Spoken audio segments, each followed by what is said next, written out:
Hello everybody, it's Wyvern here with another bit of Total War Warhammer 2 Quick Match gameplay.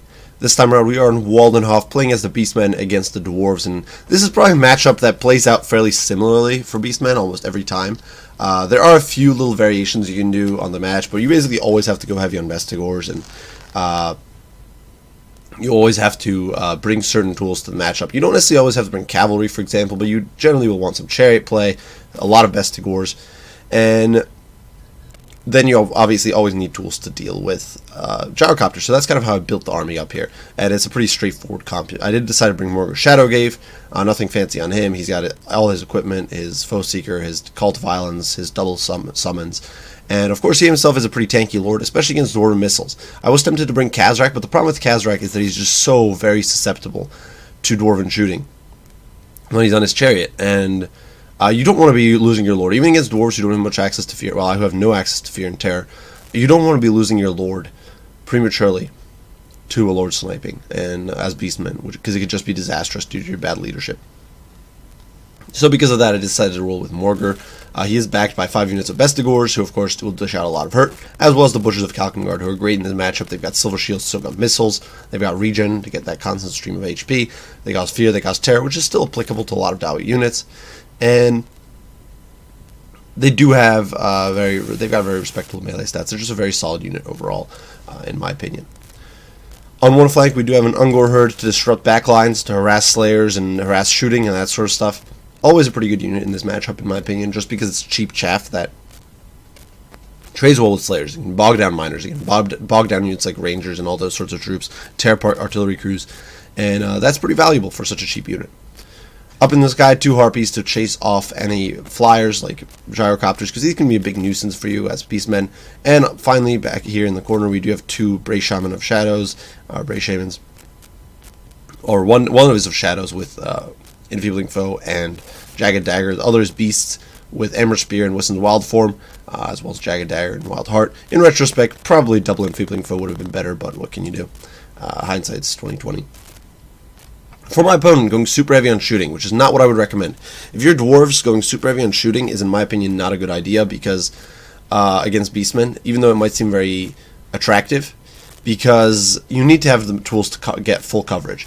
And you can see with this comp, my opponent, he's got some Dwarf Warriors, he's got a front line of long great weapons, which is all good, well and good. He's got the Grumbling Guard in there too. But there's just so much shooting here, which is, once this front line buckles and once it gets surrounded, this backline is going to be compromised and in some deep, deep trouble. For the rest of my opponent's build, he does have Ultar's Raiders, he's got double Thunderers, triple Rangers, Bolt Thrower, Dragon Rack Slayers, of course, great choice in this matchup. And finally in the back, he's got a Runesmith with Rune of Wrath and Rune of Negation, and a Rune Lord with Rune of Oath and Steel, Rune of Negation, and Master Rune of Wrath and Ruin. As well as the Egret Miners, who are of course the Frenzied Miners with Blasting Charges, and they've got extra ammo too, so they're pretty potent. Regardless, we are going to push in. You can see my opponent juggling his Rangers over to this flank. Not entirely sure why, to be quite honest. Unfortunately, I do lose a Butcher almost immediately because my opponent, trying to pick off Mordor, actually got lucky and 3 of the bolts hit a single model of the Minotaur with shields. So some really unfortunate stuff, but what can you do? I do immediately start pulling these guys away because I don't want them getting shot to death. And unfortunately, that means I'm promptly going to forget about them, and I'm not going to pull them back into the fight for the rest of the game, basically.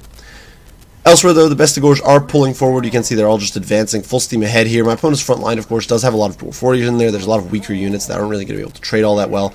And he does have these Ultar's Raiders, which are obviously huge threat to the Gores, but they're overextending here. This is something you'll often see happen when players kind of lose track of their micro. You can see that monstrous shock damage on the Gores with 35 charge bonus, just immediately dropping these Longbeards by 10 models. Over here, same thing basically happening. And these Dwarf Warriors also having a god-awful time of it, not getting that charge bonus, and I immediately do summon some Chaos Spawn on top of these bowmen, or on top of these Rangers with great weapons, because I want them dead, I want them taking damage, I want them getting taken off the field. I do not want them shredding my Gores, because they're just way too valuable of a unit to waste. Runes of Wrath and Ruin all are immediately going down, doing a lot of hurt and a lot of damage. Wissen's Wild Form, though, does go down. You can see my Chariots here, which are trying to get into the backline, trying to get on top of the shooting, are getting shut down by the Dragon Max Slayers, and a bit of miss micro, they're just going to get stuck, and this Bray Shaman of Beast is going to be a goner. He's not going to be able to extricate himself. That said, the Grumbling Guard getting torn apart, the Dwarf Warriors are not really going to be contributing much to this fight. And elsewhere we can see an enfeebling foe going down these longbeards, which is going to help this pocket start getting wrapped up. The Ungor Raiders, as well as the Harpies in the meantime, getting on top of all these Rangers, getting on top of these Egret Miners, and really they're going to start tearing these Dwarves to shreds. Certainly the blasting charges are not doing them any favors, it's not doing them any good, but, you know, with this much quantity and with this blobbing on for my opponent, he's not really going to be able to get great value out of his troops. In the meantime, though, the Chaos Spawn are, despite being hit by Mark by Ulthar, are just shredding through these Ulthar's Raiders, doing a lot of work to them. Rangers are a perfect target for Chaos Spawn with their high weapon strength, and they're not having a good time of it at all. In the meantime, one of these units of Dwarf Warriors is going to be transmogrified into a unit of Chaos Spawn as well, which is going to allow me to start collapsing on these Longbeards, on these old Grumblers, alongside these Bestigors, and you can see we're getting some good value. Slowly but surely, despite losing our Chariot, you can see the Wiston's Wildform guy over there fleeing for dear life. He's still at 700 HP, so this was a nasty loss for me, because I could have definitely used that magic. I could have definitely used that added hitting power, but he's in full route. In the meantime, the Butchers of Kalkengard sitting here looking gorgeous, doing absolutely nothing for me because I forgot about him. While in the front line, it is a pure slugfest. The Chaos Spawn, the Bestigors, all of them doing some great work. My opponent's blobbing, you can see, working really against them here. As the Egret Miners collapse, they lose their frenzy. The Bestigors are in the back. And, of course, once this falls apart, all these troops are going to be put into full retreat. And we're going to be able to pursue them. We're going to be able to run them down with all our troops, our Ungors, our Brave Shaman, our Bestigors. We're going to be able to tear these guys to shreds, really deny them the ability to rally. Unfortunately, these Rangers did manage to extricate themselves, but by and large, the Dwarf lines, when they run, they are going to get run down. Meantime, the Bestigors here, peeling away from the fight over here against the Grumbling Guard to dive into these Slayers, to dive into the Rangers, do some work alongside Mordor, who of course is doing his very best to bog these guys down. He's no pushover in melee himself, doing a lot of work. Unfortunately though, the crossfire from the Thunderers is just shredding these Bestigors and really causing me some issues. That said, the Longbeards are starting to fall apart. The sheer pressure from the Bestigors is just really going to buckle them eventually.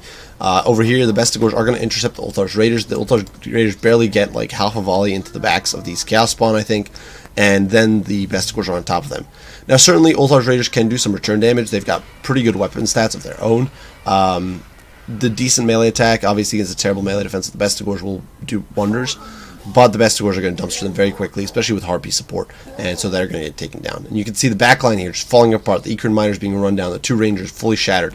And the balance of power now very heavily in my favor, but this is largely because I've not brought in the Butchers of Kalkengard, who are sitting here doing nothing. Elsewhere, though, the Bestigors are getting shredded. Mordor here actually getting shot down. Now, certainly he's very resistant, and he doesn't really give too much of a darn against shooting, but it will wear him down over time, certainly. It can have an effect. And doesn't have much armor, so it's important to keep in mind that while he's got 75% resistance, that 25% of damage is basically going in completely.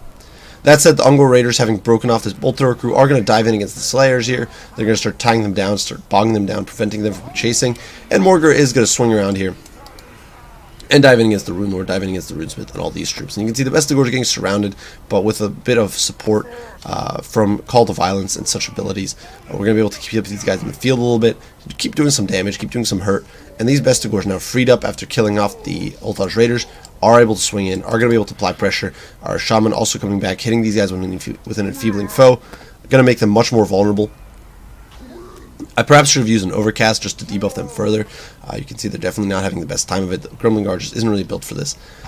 And finally, I noticed the Butchers are sitting around there doing nothing. So, in a moment of inspiration, I'm going to pull them forward. They're going to dive in on these Thunderers, who they will be able to shred and tear up pretty quickly. Thunderers, of course, let's just look at this charge. Look at those glorious diving cows. They're just doing so much work. Immediately, the Thunderers dropping by a huge amount.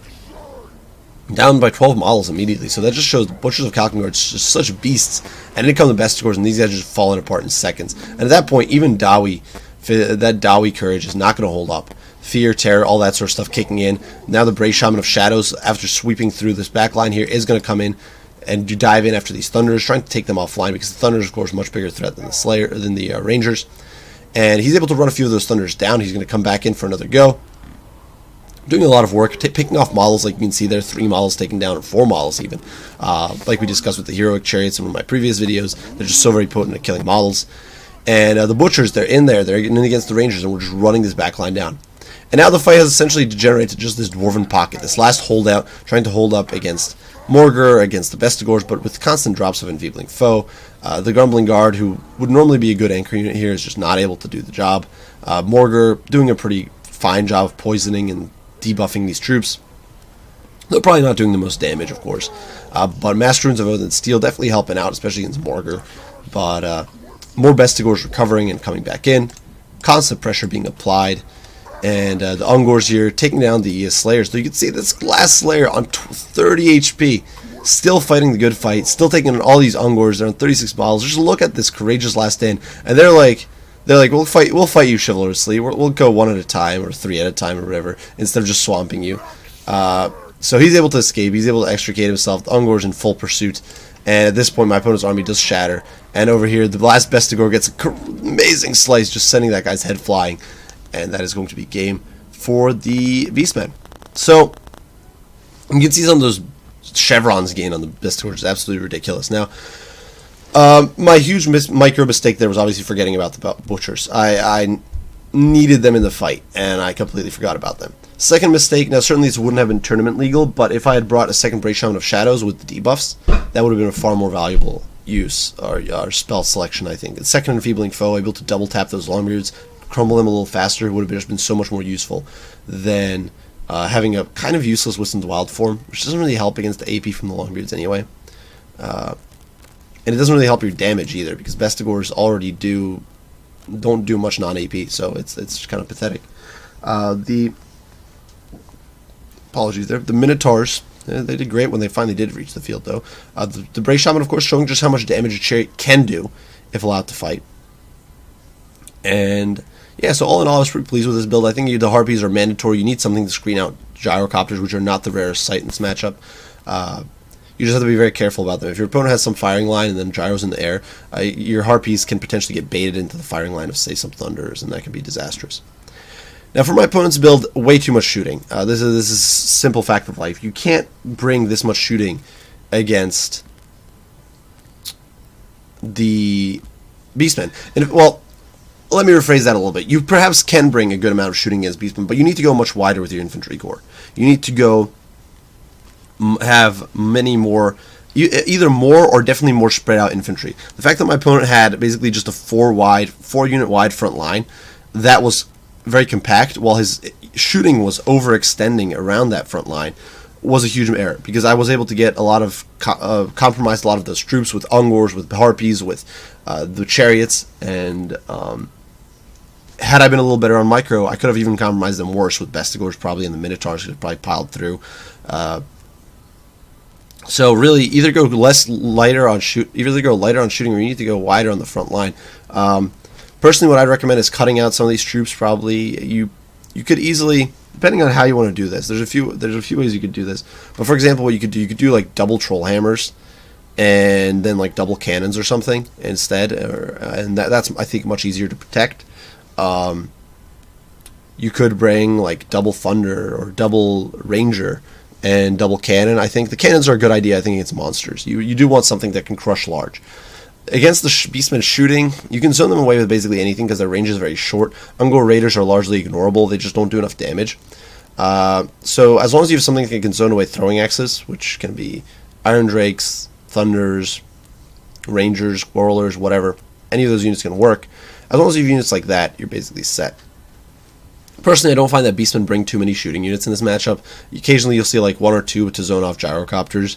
That's really the main purpose of shooting. The only other shooting unit you see somewhat often is a Cygor, but for that you need cannons. So I think bring like 2 cannons and then like 2 shooting units, and I think that'll put you in a much better spot than having whatever this is, 6-7 shooting units, including 1 artillery. It's just way too much in my opinion, or definitely way too wide to be protected effectively. Perhaps with some formation finagling, you could also get some better performance there. Regardless, the good game to Sir Koala. I do hope you guys enjoyed the video. Hope you found it entertaining and perhaps a little informative about the matchup. If you did, be sure to leave a like and subscribe down below to keep up with additional content. If you have any comments, any criticism, any questions of your own, be sure to post them. I will do my best to respond as soon as I can. As usual, I do appreciate you all for watching, and I will see you all in the next one. Bye for now.